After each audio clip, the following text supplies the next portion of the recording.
Shalom saudara-saudara yang dikasihi Tuhan Yesus Kristus, selamat datang dan selamat berjumpa kembali di channel Alkitab Menjawab. Pada kesempatan kali ini saya akan menjawab beberapa pertanyaan yang terdapat di bagian komentar. Tidak semua pertanyaan akan saya jawab, hanya beberapa saja. Dan untuk pertanyaan-pertanyaan yang lainnya yang tidak saya jawab pada kesempatan kali ini, akan saya jawab pada kesempatan yang berikutnya. Pertanyaan pertama dari Audriel Natania. Shalom Bapak, bagaimana jika kita melakukan sunat jasmani dengan tujuan kesehatan? Jawabannya adalah boleh.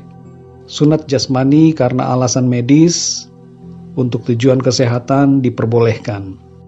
Sebenarnya sunat jasmani itu memang tidak dilarang sampai sekarang juga. Saudara boleh melakukan sunat.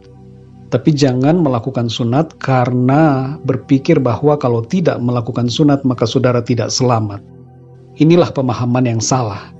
Jadi sunat tidaklah menyelamatkan, dan sunat tidak lagi menjadi kewajiban.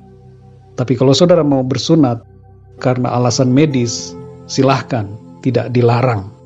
Pertanyaan kedua dari Bapak Jonathan Sitorus. Shalom Pak, kalau nggak menyangkal diri berarti menyalibkan Tuhan Yesus ya Pak? Gimana ya Pak? Kurang tahu juga maknanya. Mohon jawabannya Pak, Tuhan Yesus memberkati. Untuk Pak Jonathan Sitorus, tidak menyangkal diri bukan berarti menyalibkan Tuhan Yesus. Sekali lagi, tidak menyangkal diri tidak berarti menyalibkan Tuhan Yesus. Ini adalah hal yang berbeda. Menyalibkan Tuhan Yesus itu berarti murtad, saudara. Dalam Ibrani 6 ayat 6, di situ kita bisa baca soal murtad. Dan murtad disamakan dengan menyalibkan kembali Tuhan Yesus. Tidak menyangkal diri bukan berarti menyalibkan Tuhan Yesus. Kita terus harus melatih diri untuk menyangkal diri kita setiap hari. Karena hidup kita di dalam Kristus adalah hidup yang baru. Bukan kita lagi, tapi Kristus yang hidup di dalam kita. Pertanyaan berikutnya dari Ibu Kristanti Anggraini. Shalom Pak Pastor Billy, apakah Daud juga keturunan dari Ismail yang dianut oleh agama lain sampai saat ini? Apakah ada ayat dalam Alkitab Daud adalah keturunan Ishak sampai ke Yakub dan bangsa Israel sampai keturunan kita sampai sekarang?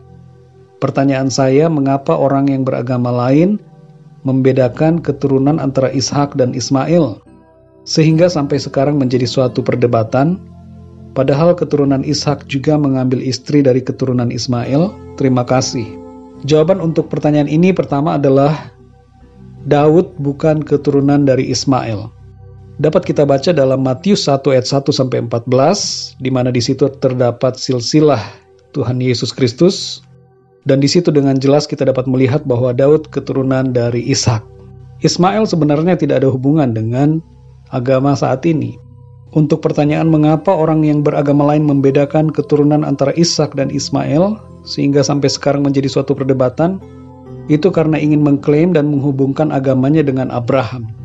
Sebab Abraham kita kenal sebagai bapa orang beriman. Tuhan sendiri yang menyebutkan Abraham sebagai bapa orang beriman. Dan agama lain berusaha untuk menghubungkan sejarahnya, agamanya dengan Abraham.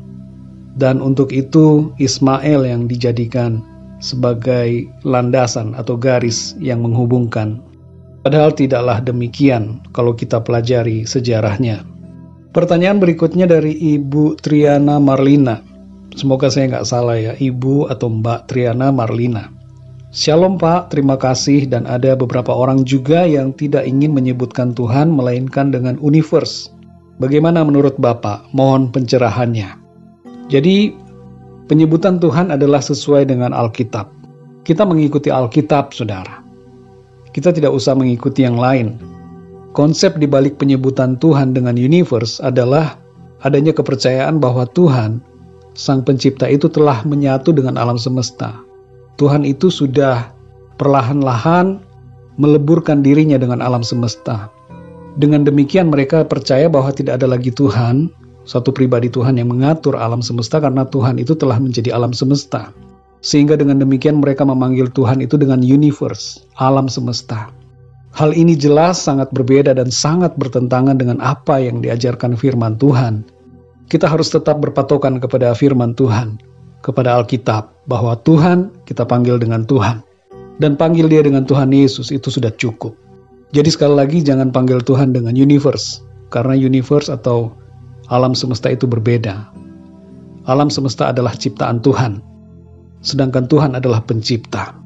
Jadi demikianlah saudara beberapa pertanyaan yang saya jawab pada kesempatan kali ini. Saya berharap jawaban saya ini dapat saudara mengerti, dan apabila saudara masih mempunyai pertanyaan, saudara bisa mengirimkan ke email alkitabmenjawabku@gmail.com, atau saudara juga dapat menuliskan kembali di bagian komentar dari video ini. Demikian saudara yang dikasih Tuhan, tetap semangat, tetap bersukacita. Sekian video kali ini dan sampai jumpa dalam video yang berikutnya. Haleluya.